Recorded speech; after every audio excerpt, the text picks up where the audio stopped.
Lucas, capítulo 1, a partir do versículo 39, nós vamos ler daqui a pouquinho até o versículo 80. Convido você a fechar seus olhos, baixar sua cabeça.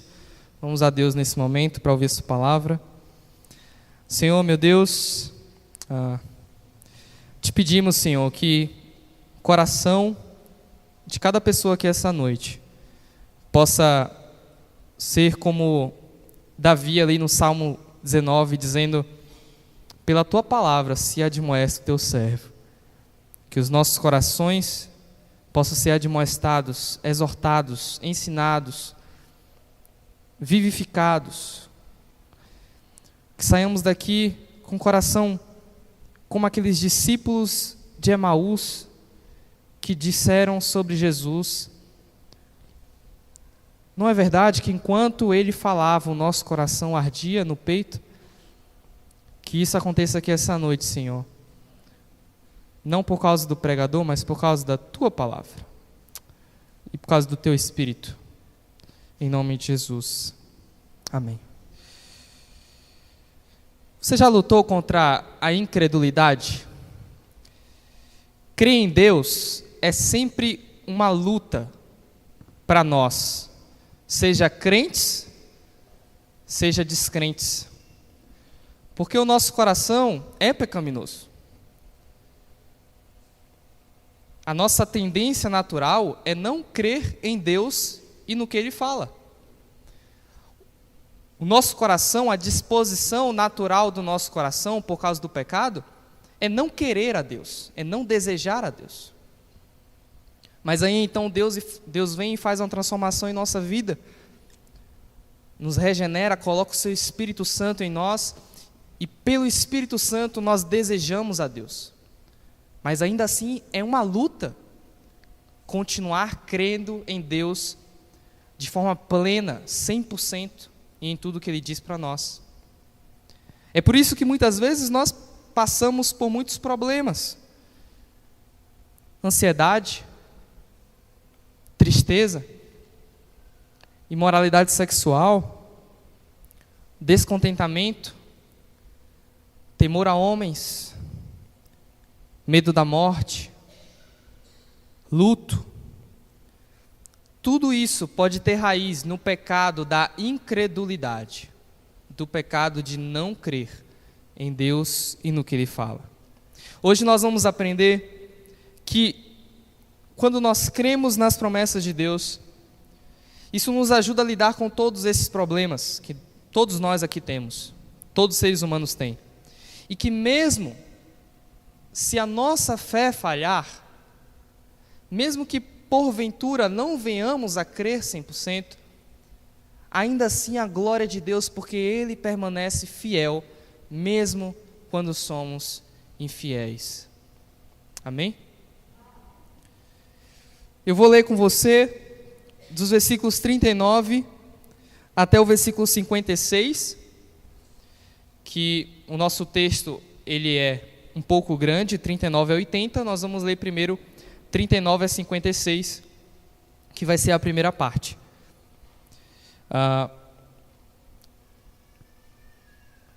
O texto diz assim: naqueles dias, Maria se aprontou e foi depressa à região montanhosa, a uma cidade de Judá. Entrou na casa de Zacarias e saudou Isabel. Quando Isabel ouviu a saudação de Maria, a criança lhe estremeceu, pulou de alegria no ventre.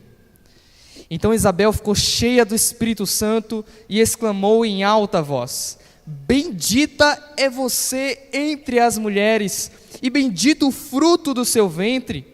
E que grande honra é para mim receber a visita da mãe do meu Senhor. Pois logo que me chegou aos ouvidos a voz da saudação que você fez, a criança estremeceu de alegria dentro de mim. Bem-aventurada a que creu, porque serão cumpridas as palavras que lhe foram ditas da parte do Senhor. Então Maria disse: a minha alma engrandece ao Senhor, e o meu espírito se alegrou em Deus, meu Salvador, porque Ele atentou para a humildade da sua serva.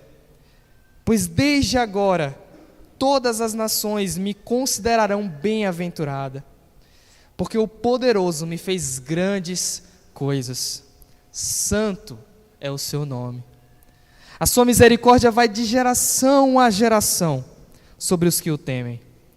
Agiu com seu braço valorosamente, dispersou os que no coração alimentavam pensamentos soberbos, derrubou dos seus tronos os poderosos e exaltou os humildes. Encheu de bens os famintos e despediu vazios os ricos. Amparou Israel, seu servo, a fim de lembrar-se da sua misericórdia, a favor de Abraão e de sua descendência, para sempre, como havia prometido aos nossos pais.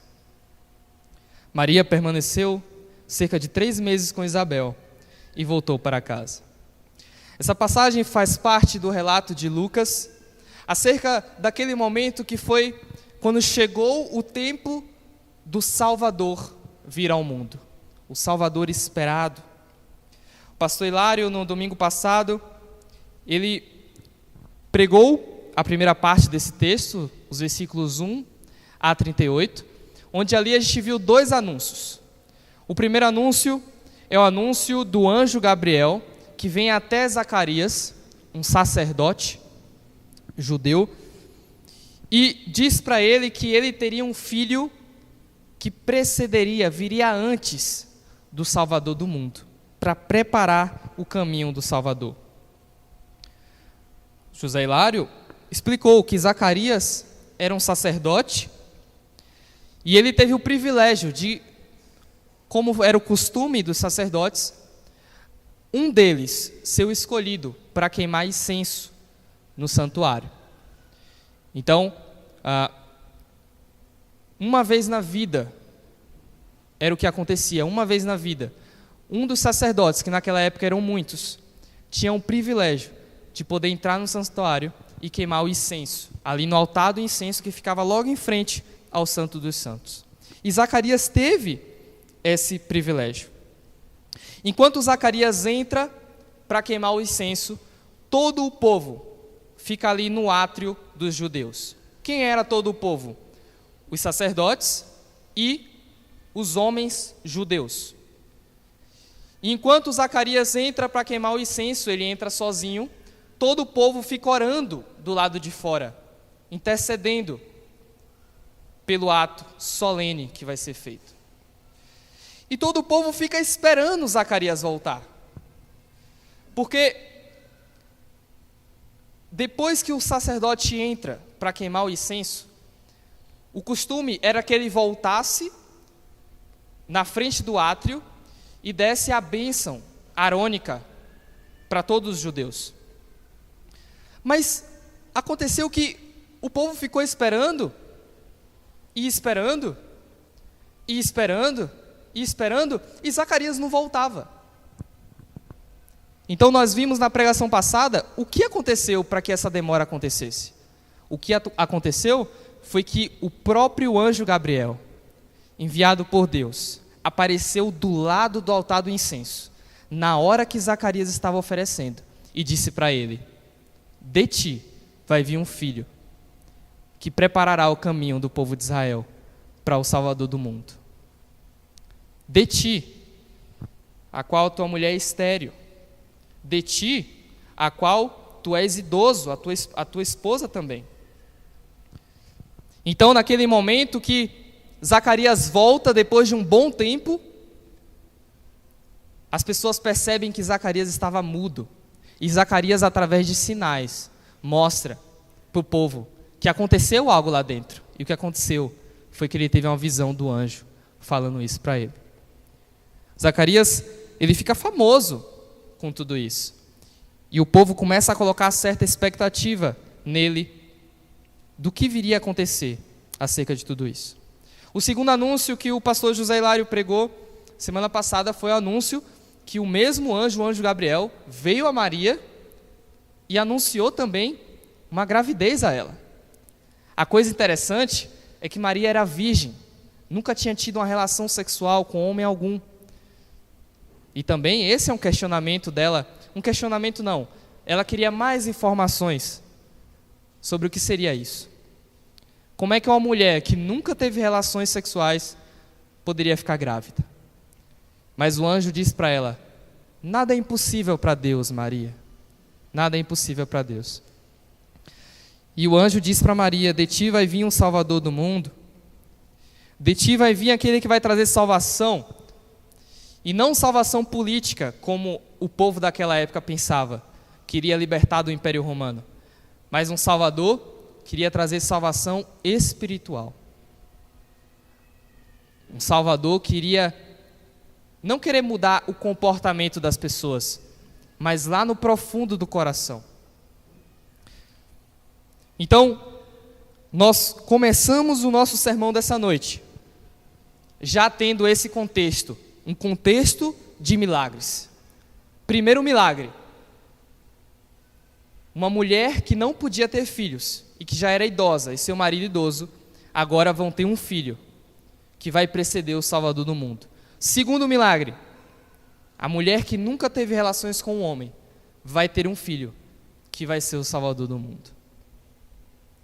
Esse contexto já é para você perceber que quando Deus, Ele quer fazer algo grande,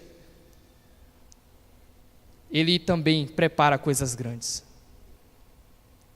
Percebe?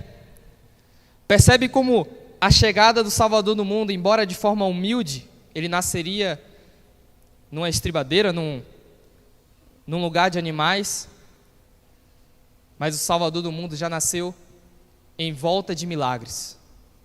Em volta de milagres. Então, se você anota o que nós dizemos aqui no sermão, e é recomendável que anote, isso ajuda a prestar mais atenção e depois estudar durante a semana. Se nós fôssemos resumir a nossa mensagem aqui em uma frase, seria: a misericórdia de Deus nos recompensa se crermos em suas promessas. Mas se não crermos, ainda assim Ele as cumpre, pois Ele é fiel. Como eu disse, nós dividiremos o texto em duas partes. A primeira parte, nós aprenderemos que Deus é misericordioso. Ele recompensa em quem crê em suas promessas. Vai ser dos versículos 39 até os versículos 56. A segunda parte vai ser que nós aprenderemos que Deus é fiel. Ele cumpre as suas promessas, apesar da nossa incredulidade.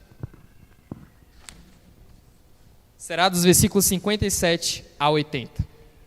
Então vejamos a primeira parte. Nós aprenderemos que Deus é misericordioso. Ele nos recompensa quando cremos em suas promessas. Leia comigo os versículos 39 a 45 novamente. Naqueles dias, Maria se aprontou e foi depressa à região montanhosa, a uma cidade de Judá. Entrou na casa de Zacarias e saudou Isabel. Quando Isabel ouviu a saudação de Maria, a criança lhe estremeceu no ventre. Estremeceu aqui é a ideia de a criança pulou dentro do ventre de Isabel. Literalmente, a criança começou a socar e a chutar, e a se alegrar, e a pular, porque João Batista, no ventre de Isabel, estava vendo ali, sentindo a presença do Salvador do mundo, no ventre de Maria. E nesse momento, Isabel, ela fica cheia do Espírito Santo. E cheia do Espírito Santo, ela exclama em alta voz: bendita é você entre as mulheres, e bendito o fruto do seu ventre. Abençoada é você, e abençoado é o fruto do seu ventre. Mas veja só, quem contou para Isabel que Maria estava grávida? E mais, quem contou para Isabel que Maria estava grávida do Salvador do mundo? Ninguém. Mas provavelmente, por ela estar cheia do Espírito Santo, o Espírito Santo revelou a ela que aquela mulher que estava ali visitando ela tinha algo de especial. Aquele bebê que estava ali tinha algo de especial. Versículo 43: e que grande honra é para mim receber a visita do meu Senhor, do meu Deus, no seu ventre. Então, ela diz: bem-aventurada, feliz a que creu, porque serão cumpridas as palavras que lhe foram ditas da parte do Senhor. Quero chamar a atenção de você, porque lá no capítulo 1, versículo 20, quando o anjo diz para Zacarias que o filho dele nasceria da esposa dele que era estéril e que eles já estavam idosos, Zacarias não creu nas palavras do anjo. Por isso que ele ficou mudo. Mas aqui, no versículo 45, Isabel diz: bem-aventurada a que creu. Maria creu no que o anjo Gabriel tinha dito a ela. Agora eu convido você a ler dos versículos 46 a 56, que diz assim: é o momento que Maria vai louvar a Deus pela misericórdia dele. Então Maria disse: a minha alma engrandece ao Senhor, e o meu espírito se alegrou em Deus, meu Salvador, porque ele atentou para a humildade da sua serva. Pois desde agora, todas as gerações me considerarão bem-aventurada. Então Maria aqui está exaltando a Deus, louvando a Deus, porque Deus voltou os seus olhos para uma mulher simples, para uma mulher humilde, para uma mulher que não nasceu em Jerusalém, a capital, para uma mulher que não era filha de Herodes ou de um imperador romano, mas Deus voltou os olhos para uma simples mulher, temente a Deus, que tinha nascido em Nazaré, uma cidade que nem é citada na Bíblia, e que pelo costume de alguns, nada podia vir de bom de lá. Porque Deus, meus irmãos, não é como nós. Porque o mundo exalta quem está lá em cima, quem é rico, quem é poderoso, e despreza quem está lá embaixo. Mas o Evangelho de Cristo não é assim.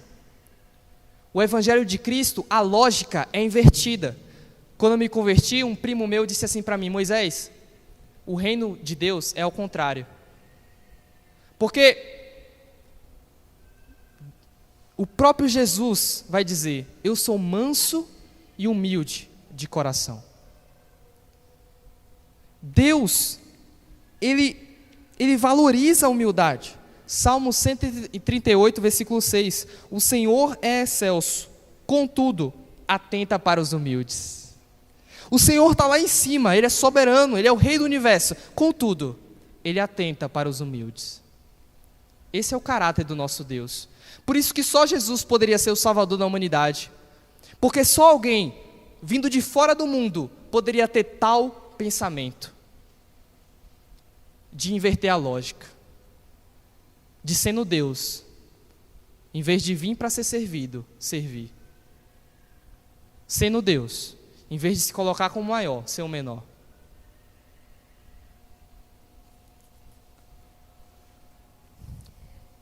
Então ela diz: porque o poderoso me fez grandes coisas. Que grandes coisas? Eu, uma mulher simples assim, ser considerada por Deus digna de ser mãe de Jesus. Santo é o seu nome. A sua misericórdia vai de geração em geração sobre os que o temem, e ela temia a Deus. Depois ela diz: agiu com seu braço valorosamente, Deus, e dispersou os que no coração alimentavam pensamentos soberbos. Derrubou dos seus tronos os poderosos e exaltou os humildes, encheu de bens os famintos e despediu vazios os ricos. Eu quero que você deixe o dedo aí, aberto aí nessa página, e abra rapidamente em Isaías 61, versículo 1 a 3. Isaías 61, versículo 1 a 3.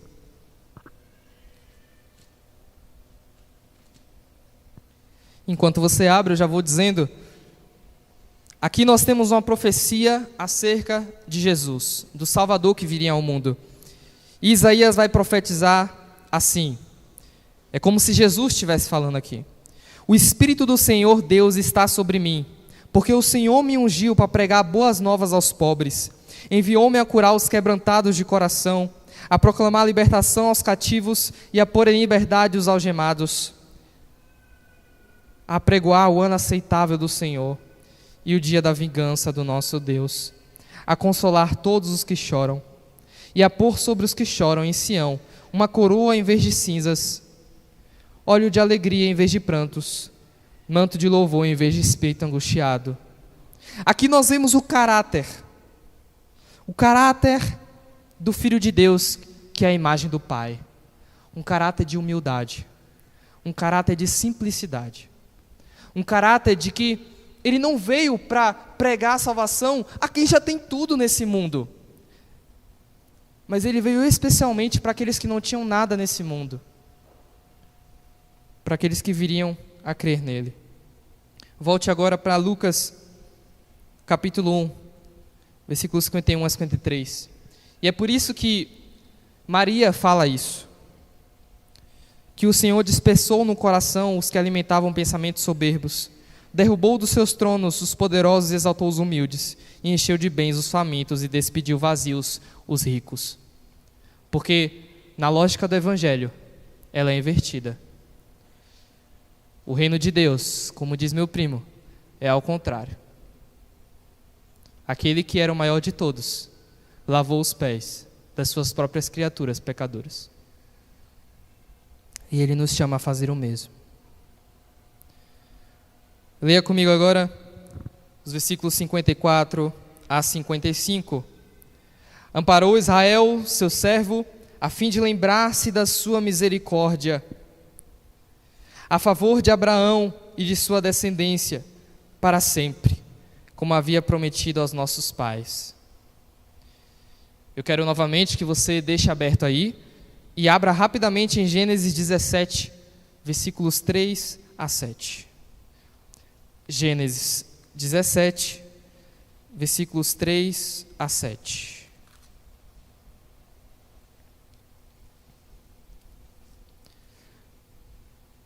Diz assim: Abraão se prostrou com o rosto em terra e Deus lhe falou: quanto a mim, esta é a minha aliança com você.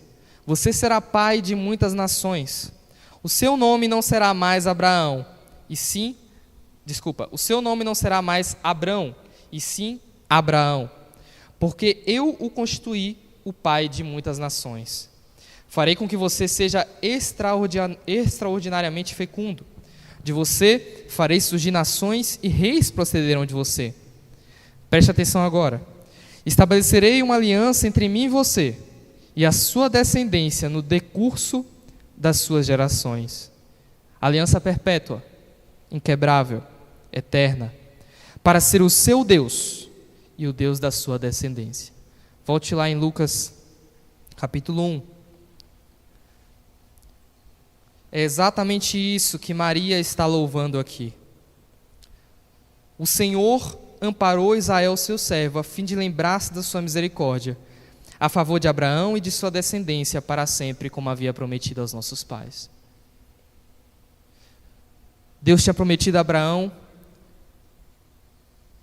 há milhares de anos atrás.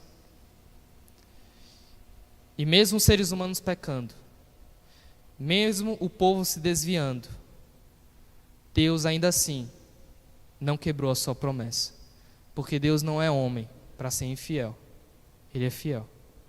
E é isso que Maria está louvando aqui. A chegada de Jesus Cristo, aquele que o povo de Israel estava esperando há centenas de anos, que viria libertar seu povo finalmente dos seus problemas, e na verdade foram os problemas verdadeiros que eles tinham. O Salvador tinha chegado. É isso que Maria está exultando. Finalmente, a promessa que Deus fez a Abraão, eu estou vendo agora com os meus olhos. E não só eu, mas todo o povo. E depois toda a humanidade verá. É por isso que todas as gerações dirão que eu sou feliz. Porque eu fui considerada digna de ser mãe do Salvador. Versículo 56. Maria permaneceu cerca de 3 meses com Isabel e voltou para casa. Meus irmãos, confiar nas promessas de Deus é um ato de humildade. E a recompensa é ser exaltado, recompensado. Tiago 4,10 diz: humilhem-se diante do Senhor e Ele os exaltará. Lucas 18,14: digo a vocês que este desceu justificado para a sua casa, o publicano, e não aquele, porque todo o que se exalta será humilhado, mas o que se humilha será exaltado. Maria creu nas promessas de Deus e foi recompensada. E crer é um ato de humildade, porque nós estamos dizendo, eu tiro o meu controle da minha vida e dou o meu controle da minha vida para o Senhor. Eu deixo de dirigir a minha vida, eu deixo de dirigir os meus sonhos, eu deixo de dirigir os meus dias, e eu dou o controle para o Senhor.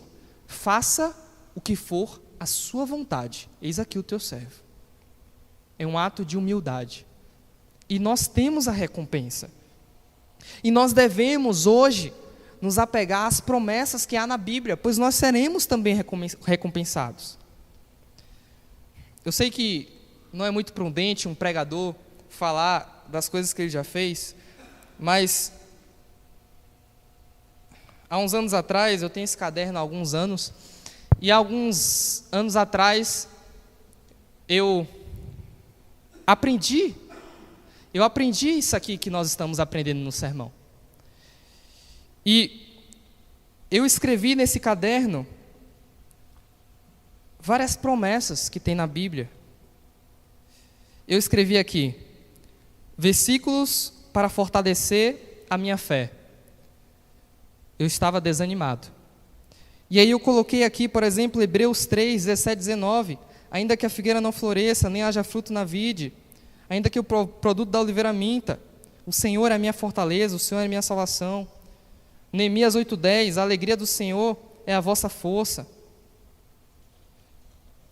Explicou Jesus, a minha comida, a minha bebida é fazer a vontade do Pai. 3 João 1:4, ora, minha alegria não tem alegria maior do que essa, saber que os meus filhos andam na verdade. Eu escrevi várias promessas aqui, nesse caderno. E eu lia essas promessas.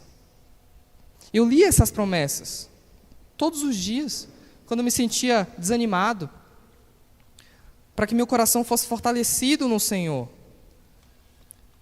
Passando aqui as páginas, em outra época, eu escrevi aqui, promessas bíblicas para confiar, esperar, ter paciência e ter certeza, e alcançá-las, lutar por elas através da oração.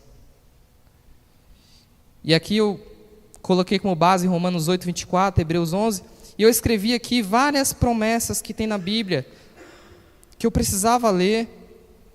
Provérbios 28, 20, o homem fiel será acumulado de bênçãos, mas o que se apressa a enriquecer não passará sem castigo. Eu lembro que eu estava lutando contra a avareza nessa época. Faço o mesmo. Me ajudou muito, recomendo. Escreva suas promessas que você encontra na Bíblia. Você está desanimado, escreva suas promessas.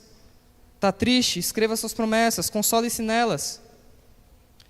Eu peguei o trecho de um livro aqui chamado Lutando contra a Incredulidade, do John Piper. E aqui John Piper, ele se agarra nas promessas de Deus para lutar contra a ansiedade. Eu quero que você preste bastante atenção, eu vou ler aqui.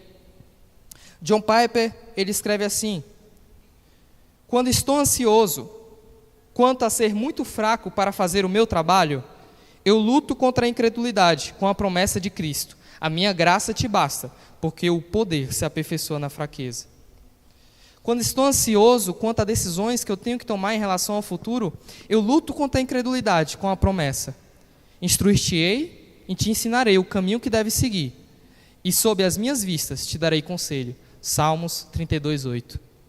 Quando estou ansioso quanto a encarar adversários, eu luto contra a incredulidade com a promessa: se Deus é por nós, quem será contra nós? Quando estou ansioso quanto ao bem-estar das pessoas que amo, eu luto contra a incredulidade com a promessa de que, se eu, sendo mal, sei como dar boas coisas aos meus filhos, quanto mais vosso Pai que está nos céus dará boas coisas aos que lhe pedirem. Quando estou ansioso em relação a estar doente, eu luto contra a incredulidade com a promessa: muitas são as aflições do justo, mas o Senhor de todas a livra. Salmo 34, 19. Quando estou ansioso quanto a estar envelhecendo, eu luto contra a incredulidade com a promessa: até a vossa velhice eu serei o mesmo, e até os cabelos brancos, eu vos carregarei. Já o tenho feito, levar-vos-ei, pois lhes carregarei e vos salvarei. Isaías 46:4.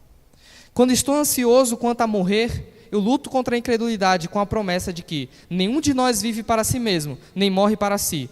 Porque se vivemos, para o Senhor vivemos. Se morremos, para o Senhor morremos. Quer pois vivamos ou morramos, somos do Senhor. Pois foi precisamente para esse fim que Cristo morreu e ressurgiu, para ser Senhor tanto de mortos como de vivos. Romanos 14, 7 e 9. E nós poderíamos citar muitas e muitas mais promessas que tem na Bíblia. Por exemplo, você mora sozinho? Você mora sozinha e se sente solitário? Deus promete que ainda que seu pai ou sua mãe te abandonem, o Senhor te acolherá. Você, por acaso, tem medo do que as pessoas podem pensar de você? Deus promete que, quando não tememos homens, mas confiamos nele, estaremos seguros. Você está passando por alguma situação de vício, pecado que você luta, não consegue vencer, você luta, comete de novo. Ou então há alguém que você ama, que você ora e queria que se convertesse, mas parece impossível, a pessoa está afundada no pecado, está afundada na lama.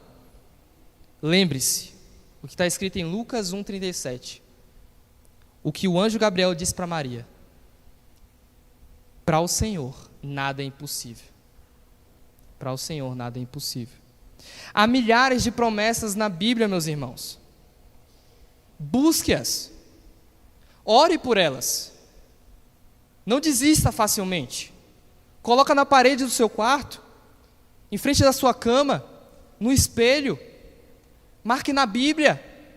E quando você estiver desanimado, quando você estiver de luto, quando você estiver ansioso, quando você não souber o que fazer, olhe para essas promessas e clame por elas. E pode ter certeza que Deus te ouvirá. Ele prometeu, Ele é fiel para cumprir. Se está escrito, está escrito. E a palavra de Deus é inspirada. Deus prometeu, Ele vai cumprir. Convido você agora a ler os versículos 57 a 80. Essa vai ser a segunda parte do nosso sermão, onde nós aprenderemos que Deus é fiel. Ele cumpre suas promessas, apesar da nossa incredulidade. Leia comigo os versículos 57. Vamos ler até o versículo 66. Quando chegou o tempo de Isabel dar à luz, ela teve um filho. Os vizinhos e parentes ouviram que o Senhor tinha usado de grande misericórdia para com Isabel e se alegraram com ela. Aconteceu que, no 8º dia, foram circuncidar um menino e queriam dar-lhe o nome de seu pai, Zacarias. Eles foram circuncidar no 8º dia, porque eles eram judeus e eles queriam tratar o menino conforme a lei ordenava. A lei dizia que tinha que circuncidar no 8º dia. Versículo 60. Mas a mãe do menino disse... vamos ler do versículo 59. Aconteceu que no 8º dia foram circuncidar o menino e queriam dar-lhe o nome de seu pai, Zacarias. Mas a mãe do menino disse: de modo nenhum, ele será chamado João. Disseram-lhe: mas você não tem nenhum parente com esse nome. Então fizeram sinais, perguntando ao pai do menino que nome queria que lhe desse. Aqui eu preciso fazer um adendo. É interessante que lá no capítulo 1, estamos no capítulo 1. Interessante que nos versículos 1 a 37, quando o anjo Gabriel aparece para Zacarias, o anjo fala: você vai ficar mudo, porque você não creu no que eu te disse, até que se cumpra tudo isso. A gente lê ali mudo, e a gente pensa que ele ficou mudo dos lábios, da boca. Mas é interessante aqui, que no versículo 62, diz que o povo, para saber a opinião de Zacarias, fez sinais para ele. Peraí, mas Zacarias estava mudo da boca e estava surdo também?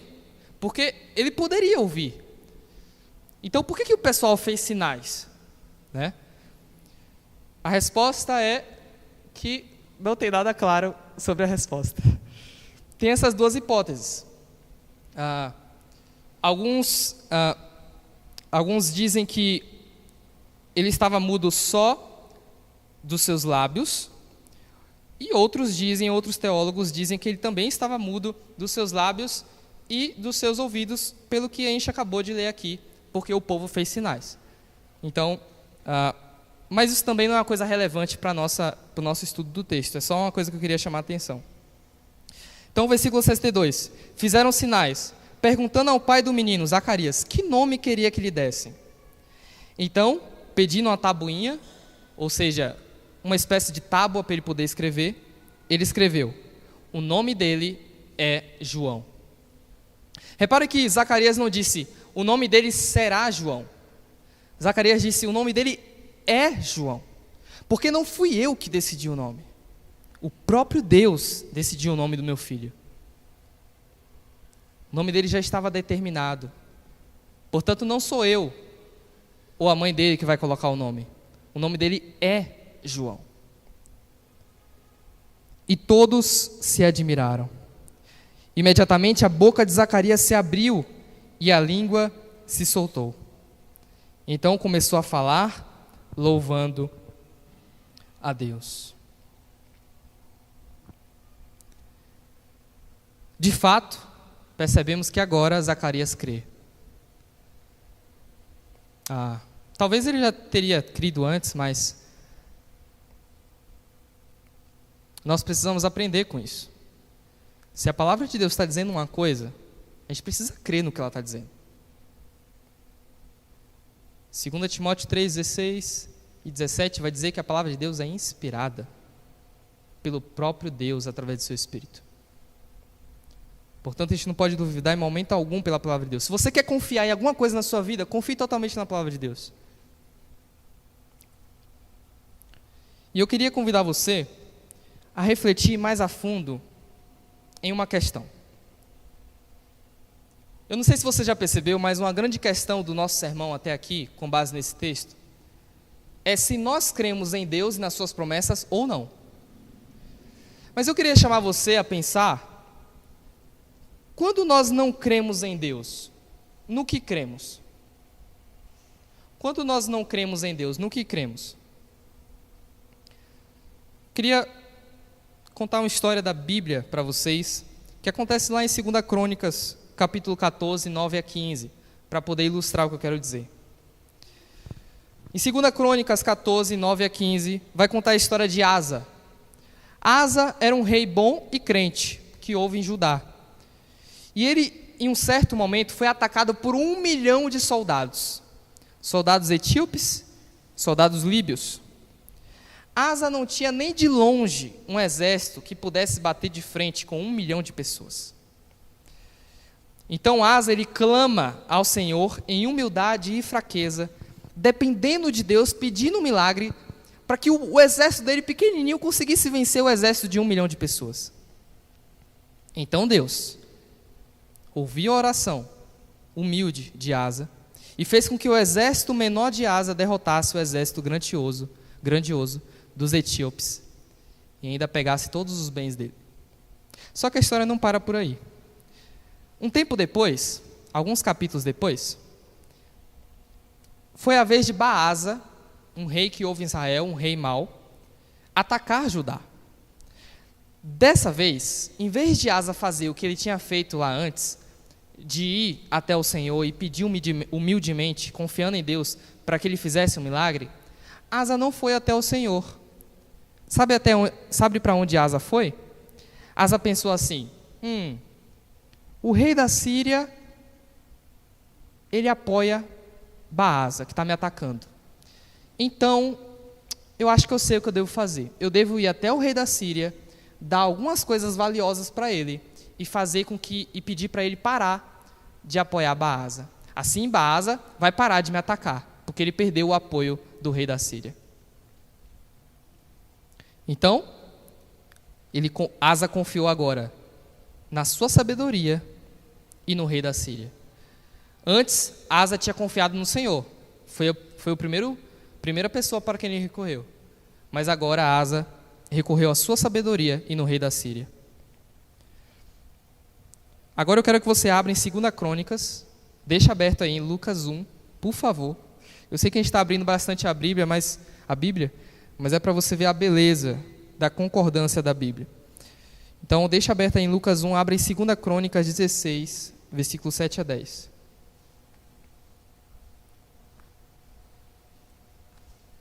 Segunda Crônicas, capítulo 16, versículos 7 a 10, que diz assim: Naquele tempo, o vidente Hanani foi falar com Asa, rei de Judá, e lhe disse: Você confiou no rei da Síria e não confiou no Senhor, seu Deus, e por isso o exército do rei da Síria escapou das suas mãos. Preste bem atenção nessa palavra, confiou. Versículo 8: Não é verdade que os etíopes e os líbios formavam um grande exército, com muitos carros de guerra e cavaleiros? Mas porque você confiou no Senhor, Ele os entregou nas suas mãos. Porque quanto ao Senhor, os seus olhos passam por toda a terra para dar força àqueles cujo coração é totalmente dele. Nisto você cometeu uma loucura. Por isso, de agora em diante, haverá guerras contra você. Pode voltar para Lucas 1.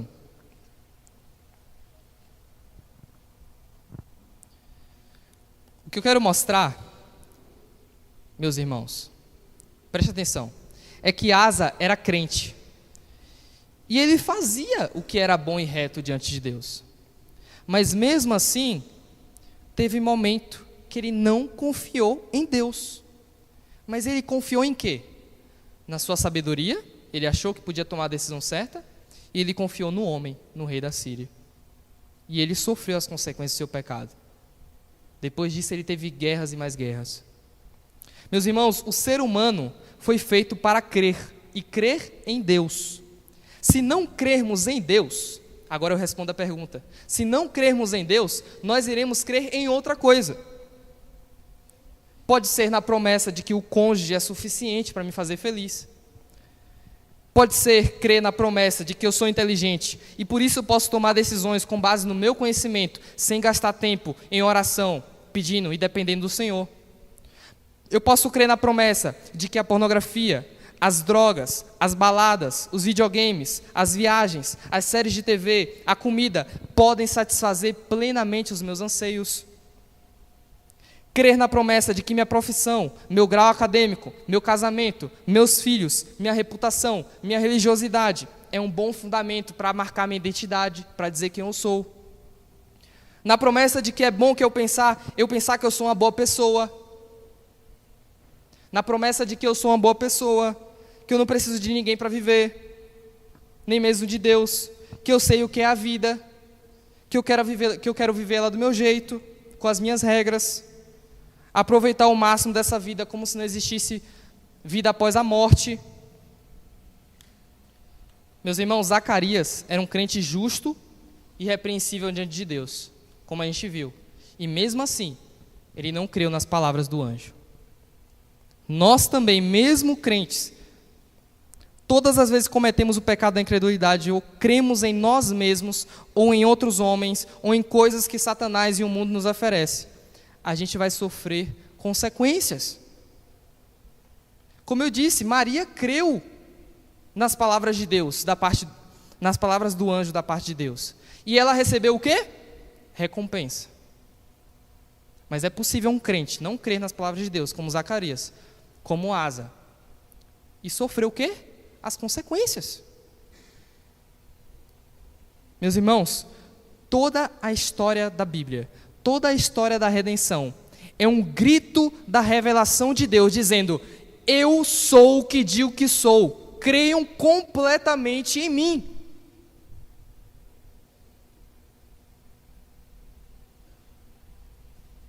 Antes de você recorrer ao profissional da psicologia, antes de você recorrer ao profissional da medicina, você tem que recorrer a Deus. Tiago diz: toda boa dádiva vem do Senhor. Se o psicólogo vai te fazer bem de alguma maneira, ou se o médico vai fazer, eles não conseguiriam fazer se Deus não capacitasse.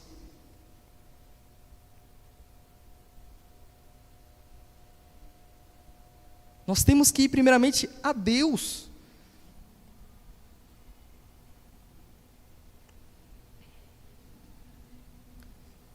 Convido você a ler os versículos 67 a 80 agora.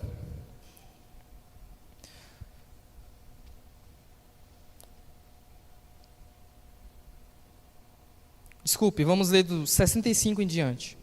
Todos os vizinhos deles, de Zacarias e Isabel, ficaram possuídos de temor, e essas coisas foram divulgadas por toda a região montanhosa da Judéia. Todos os que as ouviram, guardavam-nas no coração, dizendo: o que virá a ser este menino? E a mão do Senhor estava com ele. Por que toda a região e todo o povo criou grande expectativa do que viria a ser João Batista? Porque, como eu disse no início, Zacarias era sacerdote. E quando o sacerdote entrava no santuário para queimar o incenso, todo o povo ficava do lado de fora orando. Então, era um ato solene da nação, do povo. Então, quando eles viram Zacarias voltar mudo e dizer que viu um anjo lá dentro, Zacarias ficou meio que famoso. Aconteceu uma espécie de sobrenaturalidade ali. Depois, a mulher que era conhecida por todo mundo, que não podia ter filhos, teve filho. E era uma mulher idosa, de marido idoso. Então, todo o povo da região estava com os olhos esbugalhados neles, querendo saber o que Deus está fazendo. E é nesse momento, como vamos ler no versículo 67, que Zacarias louva a fidelidade de Deus. Versículo 67, Zacarias, o pai de João, cheio do Espírito Santo, profetizou, dizendo: bendito seja o Senhor, Deus de Israel, porque visitou e redimiu o seu povo. Aqui ele já está pensando em Jesus, no Senhor Deus, que veio trazer salvação. E o seu filho iria preceder ele. Versículo 69, e nos suscitou plena e poderosa salvação na casa de Davi, seu servo, cumprindo a profecia, a promessa de que o Salvador viria da descendência de Davi, 2 Samuel 7.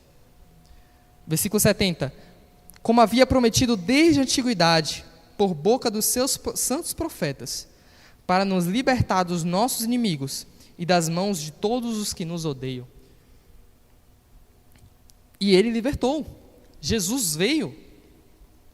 Ao contrário do que muitos pensavam que seria uma libertação política, Jesus veio também libertar de inimigos. Quais inimigos? Vencer o diabo. Libertar a gente do nosso pecado. Vencer a morte. Vencer o mundo. Versículo 72. Para usar de misericórdia com os nossos pais e lembrar-se da sua santa aliança e do juramento que fez a nosso pai Abraão. Qual o juramento? Gênesis 22, 18 vai dizer, Deus vai dizer para Abraão, falando no tocante à aliança com ele: na sua descendência serão benditas todas as nações da terra.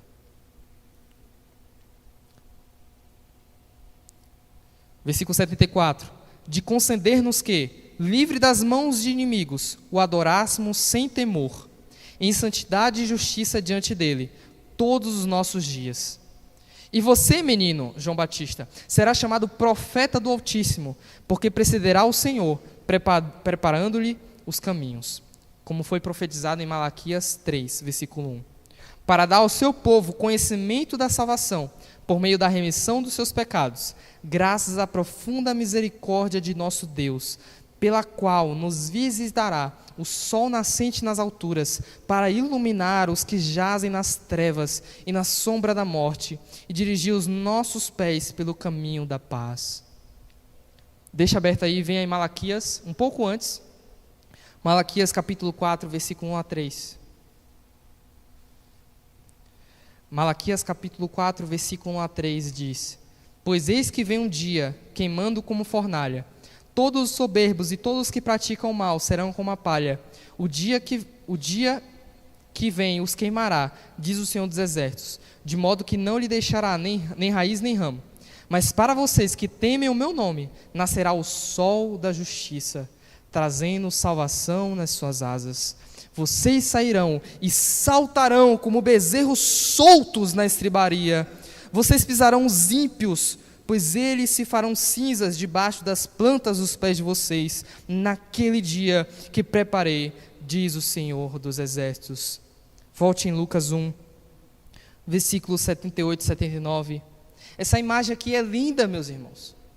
Essa imagem é linda. O Filho de Deus, o Salvador do mundo. Olha o que diz o versículo 78, Lucas 1. Graças à profunda misericórdia de nosso Deus, pela qual nos visitará o sol nascente nas alturas, para iluminar os que jazem nas trevas, na sombra da morte, e dirigir os nossos pés pelo caminho da paz. É como quando a gente está dormindo de madrugada, e está tudo escuro. Então, o sol irrompe no horizonte e começa a nascer, fulgurando a iluminação por toda a terra. Esse sol é Cristo. E se nós estávamos dormindo, é porque nós éramos mortos em nossos delitos e pecados. Nós estávamos dormindo. Mas no raiar do sol, que é Cristo, nós acordamos e fomos regenerados e fomos salvos. E Ele colocou o Espírito dEle em nós. E iluminou as nossas vidas. Iluminou o seu reino. Iluminou o mundo. Não é lindo? Versículo 80. O menino crescia e se fortalecia em espírito. E viveu nos desertos até o dia em que havia de se manifestar a Israel. Zacarias, ele foi incrédulo e mesmo assim Deus cumpriu sua promessa. Meus irmãos, nossa fé vai falhar em algum momento, nós somos pecadores. Mas você pode ter certeza que as promessas de Deus, algumas deles, dependem somente dEle. Você pode ter certeza que mesmo que você esteja lutando contra o pecado e perdendo, Deus promete que está te santificando. Mesmo que você pregue a palavra e não veja resultados visíveis, a palavra de Deus diz que a palavra dele não volta vazia. Mesmo que você não veja evolução na pessoa que está discipulando, Deus promete que Ele está te usando, que está trabalhando, e que o agir do Espírito não é visível. Mesmo que a sua oferta seja pouquinho o dinheiro que você dá, mas Deus promete que quem dá de coração dá mais do que todo mundo. Mesmo que você pregue e ore, e a pessoa que você ama não se converte, Deus promete que isso faz parte do plano bom e soberano dEle, mesmo que nós não entendamos. Mesmo que nós cometamos os pecados mais escandalosos e horríveis, Deus promete que se nós nos arrependemos, Ele é fiel e justo para nos perdoar. E se nós não crermos em Deus e nas suas promessas, também recebemos recompensa? Sim. Quem não crê em Deus e nas suas promessas, também recebe recompensa. Mas a recompensa é de punição. É de punição. Porque aquela pessoa que ouve acerca do Salvador do mundo, que morreu por ela, naquela cruz, deu a sua vida, e mesmo assim continua na prática do pecado, que foi o que matou o Salvador naquela cruz, essa pessoa, infelizmente, vai receber o que está em Hebreus 10, 26 e 27. Porque se continuarmos a pecar de propósito, depois de termos recebido o conhecimento da verdade, já não resta sacrifício pelos pecados. Pelo contrário, resta apenas uma terrível expectativa do juízo e fogo vingador, prestes a consumir os adversários. Se você está aqui essa noite, e você não crê em Deus, não crê nas promessas de Deus, você precisa crer, porque senão há um juízo, há um fogo vingador, prestes a te consumir, no momento que você morrer. Essa é a promessa de Deus para você. Mas se você crê em Jesus, e Ele morreu foi por você mesmo, E Ele vai te perdoar dos teus pecados. Então, as promessas de Deus são de bênção e vida para a tua vida, neste mundo e no porvir, e na eternidade. Se você tomar essa decisão, você pode procurar o pastor, pode procurar o irmão do seu lado, mas creia em Deus e nas suas promessas. Para concluir, eu queria conversar com vocês da maior promessa que nós crentes temos. Se o povo do Antigo Testamento cria, qual era a maior promessa que o povo do Antigo Testamento esperava? Era que viria aquele que estava sendo profetizado, o Salvador. E ele veio.